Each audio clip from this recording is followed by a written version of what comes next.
listen, we can go to the playoffs.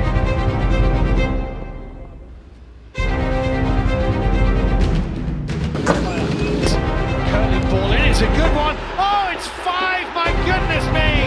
Eric Sviatchenko, the captain.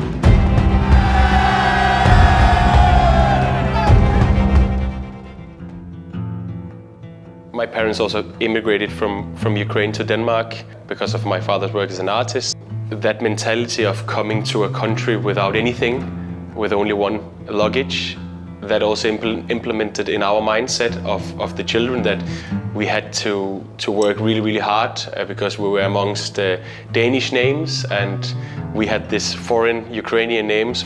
It's just nice to know the fact that you can work hard, and if you come from nothing, it really makes an effort, and then at some point it will evolve in some way, and then you have the opportunity to go for that dream that you have either as an artist or as a footballer, as I then started.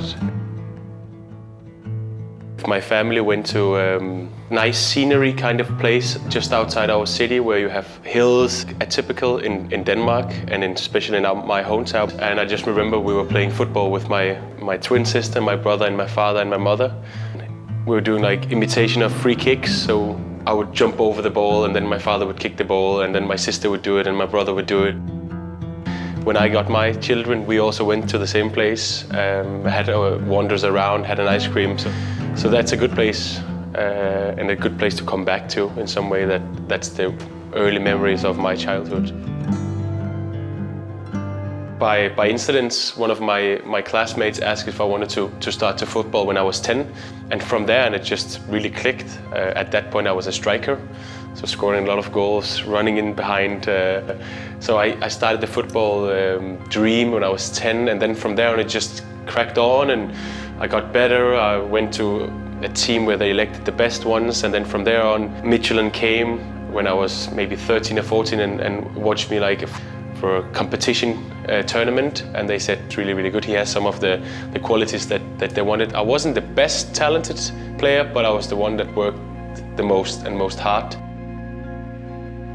But I have a mentality never to give up, and that also comes from that background that's one suitcase, that one luggage is always going into my mind that I only have one chance. It's not tomorrow, it's today.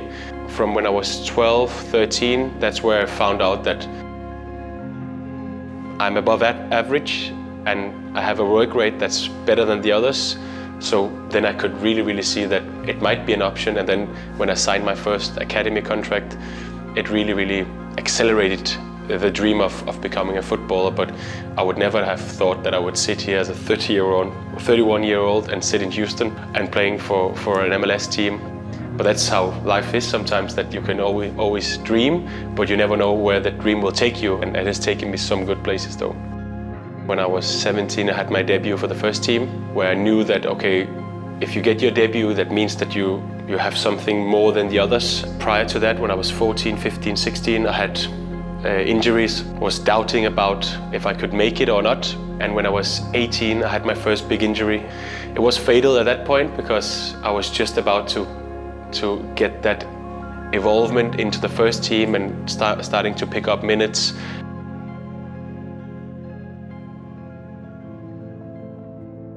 It was an incredible season.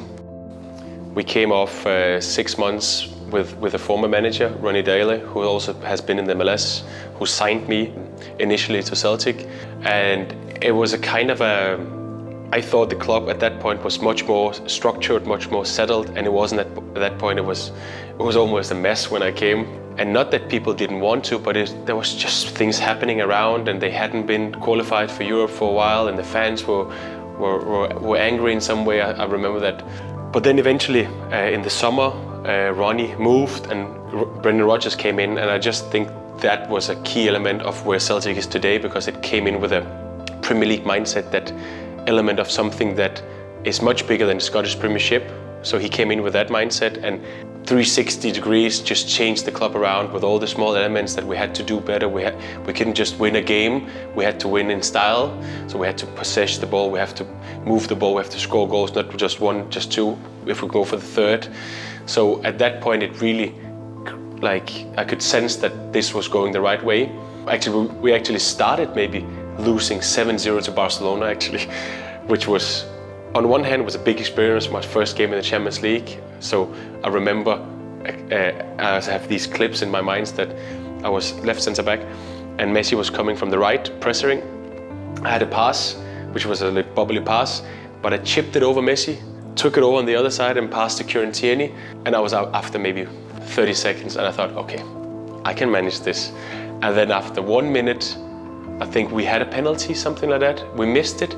After 3 minutes, Messi scored 1-0, and then 2-0, 3-0, 4-0, 5-0, 6-0, 7-0.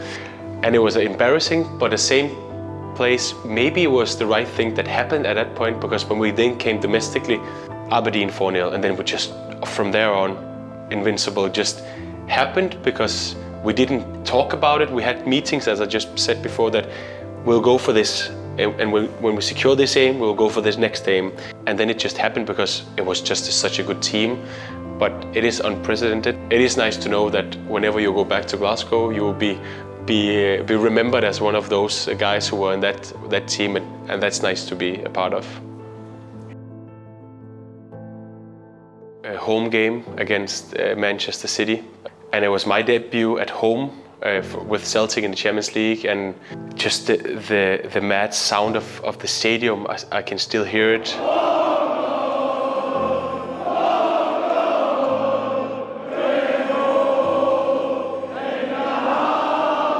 Like they were crazy, they were waving the flags, and the song came on and you couldn't almost hear the song because the people were screaming so loud and yelling and hooing and was so happy about what was happening. Then this Champions League round flag was waving, and I had this young boy standing in front of me, and it was his first time as well, my first time as well. I looked at him, he looked at me, and we both smiled within that feeling of, you think this is nice? Yeah, I think it's. So we both had that feeling of, wow, this is big. And then the game also was crazy, like 3-3. And I think actually there's a stat that Celtic team with the players is the only team within maybe 1 or 2 teams more that Pep Guardiola hasn't won against, because we played 3-3 and 1-1 away. So I have that on Pep Guardiola, that he hasn't won against me, which is nice. I felt it was the right decision to go back to Midtjylland, which I knew because I hadn't played for a couple of months. I just needed game time and I was guaranteed that there. So I had 6 months initially where we won the championship. Quite crazy as well, was with 5 games left. We were 5 or 6 points behind Brøndby. 5 wins, 5 clean sheets. And on the game prior to the last game, they were playing away. And we had played against FC Copenhagen 1-2-0 away, which was perfect. We were sitting in the bus, and then we had an iPad going on, and Brøndby was winning 2-0. So we thought, that's it. Championship is over, we can't do it anymore. And then the team that was in the bottom scored 1-2. And it like surrounded in the bus, they scored 1-2, 1-2. Okay, 10 seconds later, we see this guy, Icelandic guy, he's a hero in Midtjylland. He scored 2-2. And then the bus went crazy. And we just jumped and crazy, because then everything switched, and then we had the upper hand, and we had to play against that team that just had draw against Brøndby. We played them, and we should only just win. And we won 1-0, perfect championship, bam.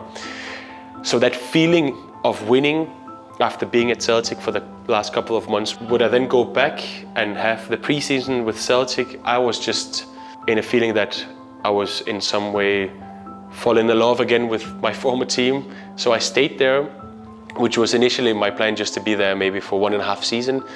But then it stayed to be almost 6 seasons with so much success. And I had offers to go, but because we were so good, winning league titles, winning championships, winning going into the Europa League and going into as well Champions League with Midtjylland. And that was a big moment for me, being the captain of the team.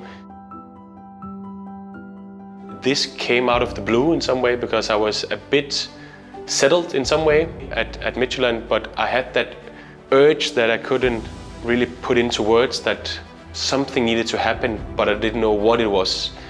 So then from there, it really went quickly. I had to take a decision pretty fast, but I wasn't really in doubt, and my family wasn't even in doubt. But this is the option, this is the opportunity for us, both as a family, but also me as a footballer, that I could go to a place that I always had in my mind that at MLS would be amazing to try, but I just didn't know that there was an option.